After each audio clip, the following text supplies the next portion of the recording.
ইডির আর্থিক লেনদেন সংক্রান্ত মামলায় আজ আদালতে হাজির করা হলো সন্দেশখালীর বেতাজ বাদশাহ শেখ শাহজাহান ও তার ভাই আলমগীরকে।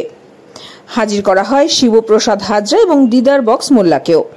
জমি দখল সহ বিভিন্ন অভিযোগ নিয়ে শাহজাহান এবং তার ঘনিষ্ঠদের বিরুদ্ধে তদন্ত চালাচ্ছে ইডি। সিবিআই এবং ইডি হেফাজতের পর শাহজাহান আপাতত জেল হেফাজতে রয়েছে। 14 দিনের জেল হেফাজতের মেয়াদ শেষ হবার পর সন্দেশখালীর বেতাজ বাদশাকে আদালতে পেশ করা হলো।